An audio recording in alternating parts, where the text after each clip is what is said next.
Je bois mon thé et je bois mon thé là-dedans. Comment tu définis intégration? Et puis quand tu vois cette image, à quoi tu penses? Ik moet mijn leven als christen gewoon hier leven.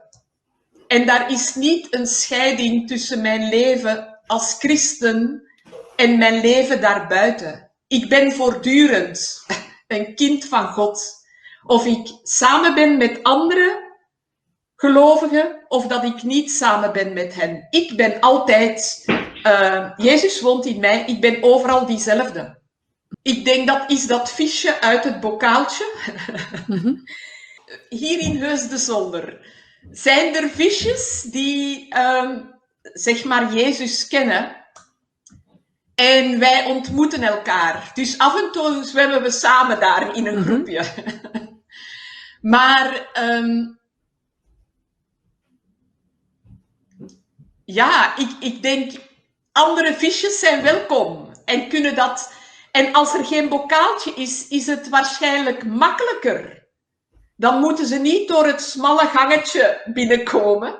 Ze kunnen gewoon, ik denk, een beetje op afstand zwemmen, kijken, een beetje daartussen, maar ook weer terug vertrekken, denk ik. Est-ce que du coup, tous les poissons doivent sortir du bocal et il n'y a plus personne pour s'occuper des gens dans le bocal? Ik denk, daar moet geen bokaaltje zijn. Ja. Et ja. comment on fait pour pas avoir de bocal? In Brakel was ik ook als een kind van God aanwezig, maar mijn focus was helemaal op de andere gelovigen. Dat was mijn wereld. Wij waren daar bezig met kinderspeelpleindagen waar we kinderen wilden ontmoeten en over Jezus vertellen. En daar kwamen veel kinderen naartoe. En wij hadden contact ook met die ouders. Maar het was altijd eigenlijk dat we hen uitnodigden om naar ons te komen. En mijn grootste verandering nu is dat ik besef, ik moet deel zijn van de leefwereld van de mensen rondom mij. En ik moet niet in dat bokaaltje zitten en dan zeggen, kom jullie naar ons. Dus we moeten elkaar daar opbouwen en bemoedigen. En dan kunnen we leven in die boze wereld. Maar toch wij en zij.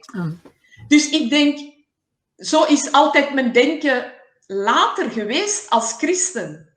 Nu ontdek ik dat ik het heel fijn vind.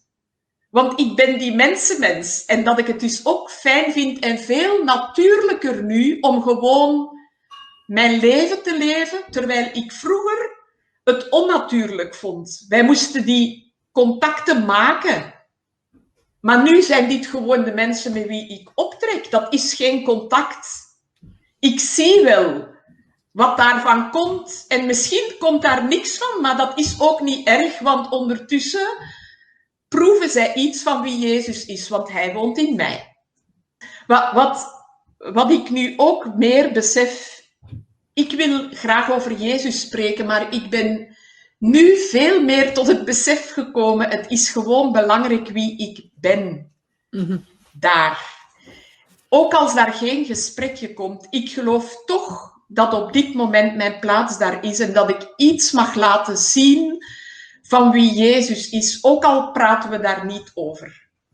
Ik denk, wat bij mij ook veranderd is dat ik toch heel dikwijls nu voor het geheel bid. Ik bid niet voor elke keer als ik buiten kom, maar ik bid wel. Ik denk, God heeft hier mensen op het oog. Hier in Heus de Zolder. We hebben gisteren ook een bidstond gehad. Dit is voor ons een heel belangrijk gebedspunt, dat God ons toch in contact brengt met die mensen die hij op het oog heeft. Dus ik wil eerder vragen dat hij mij gevoelig maakt voor zijn leiding, zodat ik kom op de plek waar hij me wil hebben. En ik snap het niet, maar ik heb de indruk, ik heb het niet gezocht, dat ik nu in het woonzorgcentrum moet zijn. Ik heb wel de gave om relaties te bouwen met mensen. Omdat ik daarvan hou, om met mensen op te trekken. En ik denk, als God dan mogelijkheden geeft, dan kan ik praten, want dan geeft hij de woorden. Ja, dit lukt. Qu'est-ce que tu dirais à quelqu'un qui se pose des questions sur l'intégration? Qui se dit, tiens, on m'a parlé d'intégration, c'est quoi? Ou j'ai compris ce que c'est l'intégration, mais comment je dois faire? Quelques conseils. Het bewustzijn dat overal waar ik kom, Jezus woont in mij, dus overal waar ik kom, kunnen mensen iets van Jezus zien. En als wij allemaal op een hoopje samen blijven en we nodigen af en toe iemand daaruit, is de kans heel klein dat mensen iets van Jezus zullen zien. En dat is toch ons verlangen. Als wij allemaal ons bewust zijn waar ik kom, kunnen mensen iets van Jezus zien.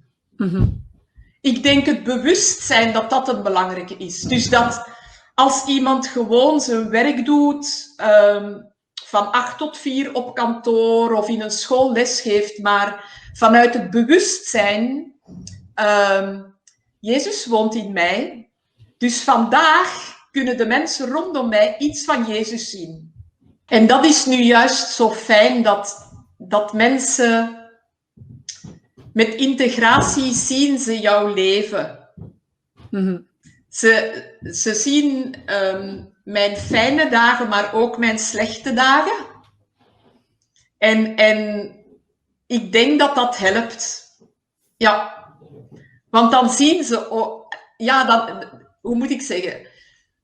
Dan zijn we op dat niveau. Want zij hebben ook goede dagen en slechte dagen.